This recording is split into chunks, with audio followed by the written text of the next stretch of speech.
A lei do holocausto. Levítico, capítulo 1, versículos 1 a 17. O mandamento de Deus, versículo 1 e 2. Este manual de adoração começa com a oferta de sacrifícios.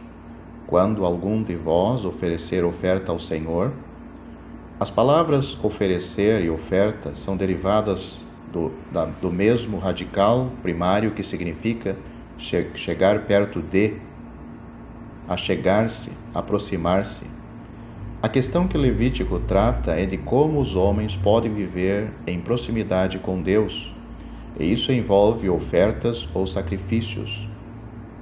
Oferta é a noção mais próxima de um termo geral no Antigo Testamento para se referir a sacrifício. É o termo usado para aludir a todos os tipos de ofertas apresentadas a Deus. A ideia do radical não é nem sacrifício nem oferta, conforme nosso entendimento destas palavras. Significa algo levado para perto de. É usado exclusivamente no Antigo Testamento com alusão à relação do homem com Deus e revela o propósito desta seção de Levítico.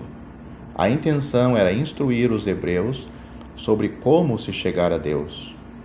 Trata-se de lugar comum entender que cultuar implica em sacrificar ou ofertar. Mas de maneira nenhuma os sacrifícios estavam limitados a Israel. Era parte essencial da religião do mundo na qual os israelitas viviam. Há muito que os estudiosos se empenham em achar a ideia controladora por trás dos sacrifícios religiosos. Alguns sugerem que seja comunhão, ato simbolizado pela refeição comum. Outros enfatizam a propiciação, a substituição ou a gratidão festiva. É óbvio que o sacrifício é algo multifacetado, da mesma maneira que é a relação do homem com Deus. Envolve comunhão, mas comunhão com Deus implica em propiciação, gratidão e petição. Assim, nossa atenção é remetida novamente à ideia de proximidade e intimidade com Deus. Tudo que diz respeito a aproximar-se de Deus está implícito no sacrifício. Este conceito explica as 5 variedades de ofertas analisadas nos capítulos a seguir: holocausto, oferta de manjares, oferta de paz, oferta pelo pecado e oferta pela culpa. Cada oferta fala de uma faceta diferente da proximidade com Deus. Levítico toma por certo que quando os homens se chegam a Deus, eles não devem ir de mãos vazias. Há algo sobre a relação que torna correto e apropriado os homens levarem uma oferta. Desde os tempos do Novo Testamento, é fácil esquecer esta verdade, mas sempre temos de nos lembrar de que, embora os crentes possam se aproximar de Deus com ousadia, eles não devem ir de mãos vazias. Sob o antigo concerto, os adoradores iam com dádivas próprias. Hoje os crentes vão com a própria dádiva de Deus, seu Filho Jesus, com base de aproximação e intimidade dos adoradores com Deus.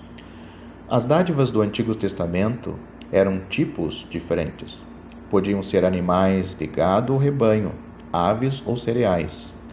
Eram acompanhadas por ingredientes como sal, mel, incenso ou vinho. Verificamos o propósito de tudo isto no versículo 3. Ele oferecerá de sua própria vontade perante o Senhor. O hebraico oferece esta tradução melhor. Ele o oferecerá para a sua aceitação perante o Senhor, conforme a versão revista atualizada. Todo esse sistema é fornecido para que os homens se aproximem e obtenham aceitação. Isto requer sacrifício. Para a igreja primitiva era óbvio que aqui estavam os fundamentos para o ensino do Novo Testamento sobre a necessidade do sacrifício de Cristo, para que houvesse a verdadeira comunhão entre o homem e Deus. Quando João Batista identificou Jesus como o Cordeiro de Deus, que tiraria o pecado do mundo, O entendimento judaico apoiava-se intensamente neste livro de Levítico. Os animais para sacrifícios provinham de rebanhos de gado, vacas ou ovelhas. Tratava-se de animais domésticos. Animais selvagens eram inaceitáveis.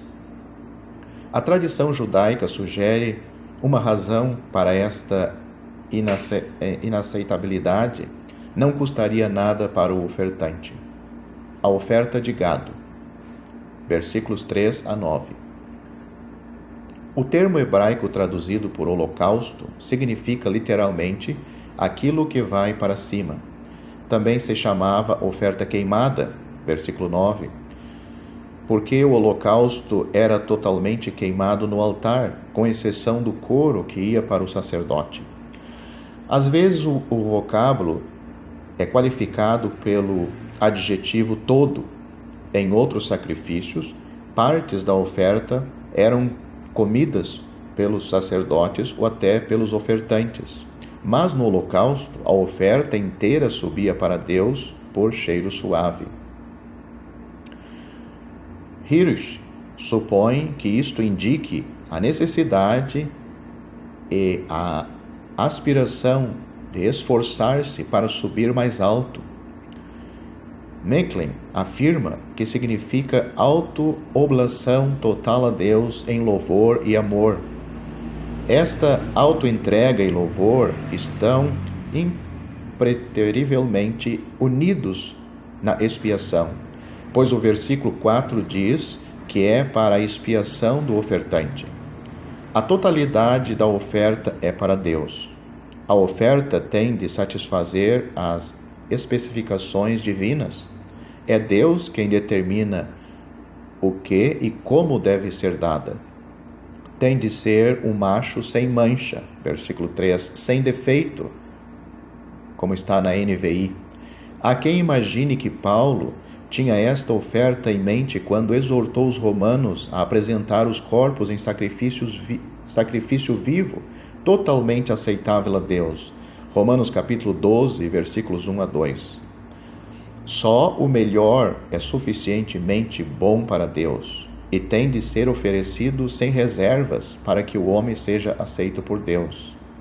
A expressão "ele porá a sua mão sobre a cabeça do holocausto" identifica o ofertante e a oferta. Esta é a prescrição para todos os sacrifícios de animais. Compare a mesma ocorrência na oferta de paz, capítulo 3, versículo 2, na oferta pelo pecado, capítulo 4, versículo 4, no oferecimento do carneiro da consagração, capítulo 8, versículo 22, no ritual da expiação, no dia da expiação, capítulo 16, versículo 21, e até na apresentação dos levitas como oferta de movimento, Números, capítulo 8, versículo 10. A prática não é mencionada especificamente com relação à oferta pela culpa, mas considerando que o capítulo 7, versículo 7, afirma que havia um ritual para a oferta pelo pecado e para a oferta pela culpa, inferimos que esta também faria parte daquele ritual. A tradição judaica indica que a mão tinha de ser imposta sobre o animal com certa pressão e ao mesmo tempo que o ofertante confessava os pecados. O Targum de Jonatas diz: ele porá a mão direita com firmeza. Outras fontes judaicas revelam que ambas as mãos eram usadas. Em outros rituais, este ato poderia ter outra significação, mas aqui caracteriza a separação que o ofertante faz de sua dádiva a Deus e a identificação completa com que o oferece. Keil escreve: para tornar perfeito o ato de abnegação, era necessário que o ofertante morresse espiritualmente, que, pelo mediador, a sua salvação, ele pusesse a alma em comunhão viva com o Senhor, aprofundando essa comunhão como se estivesse na morte do sacrifício que morrera por ele, e colocasse os membros do corpo sobre a vontade das operações do gracioso Espírito de Deus. Desta forma, o adorador era renovado e santificado no corpo e na alma e entrava em comunhão com Deus. Esta identificação era para que a oferta fizesse a expiação pelo ofertante. Versículo 4. A palavra hebraica significa cobrir em cima de. Há quem interprete que tenha o significado de cobrir a face da pessoa que errou. Na Bíblia, quer dizer cobrir o pecado para que Deus, que não pode vê-lo como isenção de ânimo, Abacuque 1:13, não o veja. Mais uma vez, o propósito está em termos de proximidade e intimidade com Deus. Indica aceitação ou boa escolha. Esta proximidade não é espacial, mas espiritual e pessoal. Tal proximidade não pode ocorrer sem sacrifício. Os sacerdotes, versículo 5, identificados como filhos de Arão, matavam o animal, escoavam o sangue e o espargiam à roda sobre o altar para que todos os lados fossem atingidos. Em seguida, cortavam o animal em pedaços, versículo 6, e o colocavam sobre o altar para ser queimado. Todo o verdadeiro entendimento desta exigência tem de passar pela análise da função do sangue em sua relação com a vida e a morte.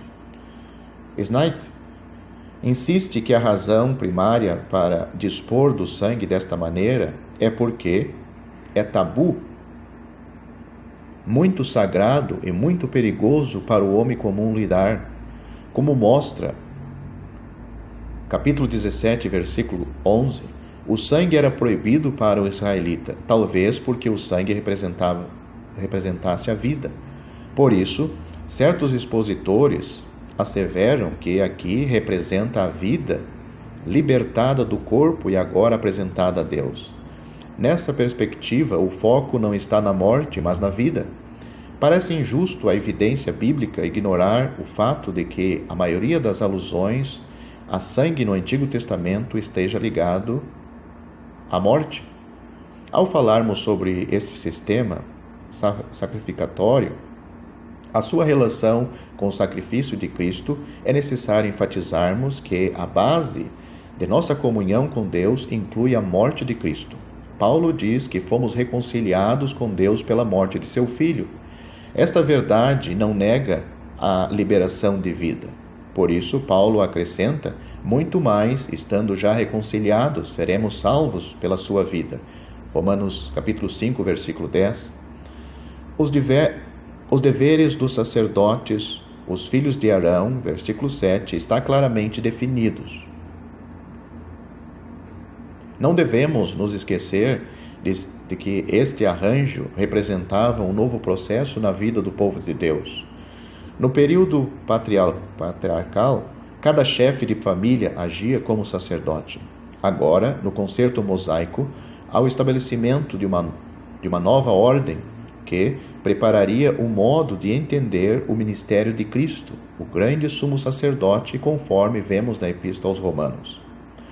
Este sacrifício seria uma oferta queimada de cheiro suave ao Senhor, versículo 9. Concernente ao cheiro suave, Nod declara que esta frase origina-se do linguajar cultural e formas de pensamento pertencentes à terra dos dois rios. Ele observa que a narrativa do dilúvio na epopeia de Gilgamesh consta como os deuses cheiravam o cheiro suave do sacrifício oferecido depois do dilúvio. Macklin comenta que supor que esta passagem insinua que o Deus de Israel literalmente apreciava o cheiro seria tão tolo quanto imaginar que o incenso é usado nas igrejas católicas porque se acredita que Deus gosta de odor. O que está claro é que a atividade religiosa do homem tem de agradar a Deus e que, quando é feito de acordo com a sua palavra, o agrada. O corte no animal em pedaços e a disposição no altar, de forma que o fogo passasse entre eles, pode ser comparado com Gênesis, capítulo 15, versículos 3 a 10, versículo 17 e 18. Neste registro bíblico, o concerto de Deus com Abraão é selado pela passagem do fogo divino entre os pedaços da oferta. A oferta de ovelhas, cabras ou aves. Versículos 10 a 17. Os versículos 10 a 13 explicam a oferta de carneiros ou cabritos. As instruções dos rituais são curtas, não repetindo o óbvio. A única informação adicional é que o animal era morto ao lado do altar para a banda do norte, versículo 11. A razão, talvez, é que as cinzas ficavam no lado do oriente, versículo 16. Os recipientes para a lavagem dos sacerdotes situavam-se no ocidente, Êxodo capítulo 30, versículo 18, e a rampa no sul. A preocupação da antiga lei hebraica pelos pobres é revelada na provisão dos versículos 14 a 17. Podiam-se oferecer pássaros pequenos para o holocausto, conforme capítulo 5, versículo 7. Com esta afirmação, vemos mais nitidamente o nível social de Maria, mãe de Jesus, conforme nos revela Lucas capítulo 2, versículo 24. Pelo visto, o ato de dar e a atitude por trás da dádiva são mais importantes que o valor da dádiva. Em virtude do tamanho das aves, versículo 14, o ritual era naturalmente diferente. Não havia imposição de mãos e o sangue era espremido, versículo 15, e não espargido. A primeira parte do versículo 17 está mais claro assim: seja rasgado nas asas, mas não cortado em dois. Todas as partes do pássaro que poderiam ser úteis ao homem eram oferecidas a Deus. Mais detalhes sobre o holocausto. Levítico inicia com o Senhor chamando Moisés à tenda da congregação. Como escreveu Bonner, na citação de abertura deste comentário, nenhum outro livro contém tantas palavras proferidas pelo próprio Deus. Este fato mostra que devemos estudá-lo com todo interesse e atenção. O começo do livro mostra o Senhor prescrevendo 5 ofertas: holocausto, oferta de manjares, sacrifício pacífico, sacrifícios pelo pecado e oferta pela culpa. Os 3 primeiros eram conhecidos como holocausto de aroma agradável. Tratava-se de ofertas voluntárias. E os 2 últimos como oferta pelo pecado, sacrifícios compulsórios. Essa é a primeira mensagem que Deus tem para dar aos filhos de Israel. Aquele que trouxer oferta ao Senhor, que seja oferta de gado, de rebanho ou gado miúdo. O primeiro capítulo trata do holocausto, ou seja, oferta queimada. Havia 3 classes de ofertas, dependendo do poder econômico do ofertante: novilho, versículo 3, versículo 5, macho sem defeito, carneiro ou cabrito, versículo 10, também macho sem defeito e aves, versículo 14, podendo ser rolas ou pombinhos. Todos estes constituem animais pacíficos. Nenhum animal feroz podia ser sacrificado no altar do Senhor. Peter Paul sugere que esses animais representam os atributos de nosso Senhor Jesus Cristo. O boi simboliza sua resignação como trabalhador incansável, sempre fazendo a vontade do Pai por meio de uma vida de serviço perfeito e uma morte sacrificial perfeita. O carneiro reflete sua humildade em entregar e submissão total e voluntária à vontade de Deus. O cabrito o representa como nosso substituto. O pombinho indica sua origem celestial. Os deveres do ofertante: trazer a oferta à porta da tenda da congregação, próximo ao altar do holocausto, versículo 3, também conhecido como altar de bronze, colocar a mão sobre a cabeça da vítima, versículo 4, imolar o novilho, versículo 5, carneiro ou cabrito, versículo 11, tirar a pele, esfolar do animal e cortá-lo em pedaços, versículos 6 e 12, lavar as entranhas e as pernas com água, versículos 9 e 13.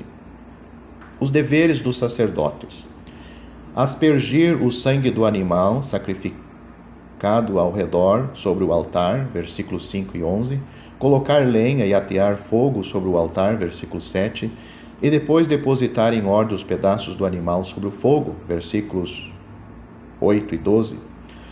O animal deveria ser completamente consumido no altar, exceto o couro, versículo 13, e capítulo 7, versículo 8. No caso das aves, o sacerdote deveria destroncar a cabeça, fazer o sangue correr na parede do altar, colocar o papo com suas penas para o lado oriental do altar, rasgar o corpo da ave sem cortá-la em pedaços e depois queimá-la sobre o altar. A palavra hebraica traduzida por queimar é o mesmo termo usado em relação aos sacrifícios pelo pecado. A distribuição das ofertas. Tudo que fosse queimado sobre o altar pertencia a Deus. O couro, porém, era dos sacerdotes. Capítulo 7, versículo 8. O ofertante não recebia nenhuma porção desse tipo de sacrifício. Por meio dessa oferta de holocausto, o indivíduo expressava completa submissão e dedicação ao Senhor. Outras passagens bíblicas mostram que esses sacrifícios eram realizados em diversas ocasiões. Para mais detalhes, consulte um dicionário bíblico. Os holocaustos representavam o sacrifício imaculado de Cristo a Deus. Sobre o altar do Calvário, o Cordeiro de Deus foi totalmente consumido pelo fogo da justiça de Deus. Um hino de Amélia Hurd compacta com propriedades o espírito desse acontecimento. Estive junto ao altar e vi o Cordeiro queimado por amor a mim. Seu aroma agradável chegou ao céu. Aceito, ó Pai, por ti.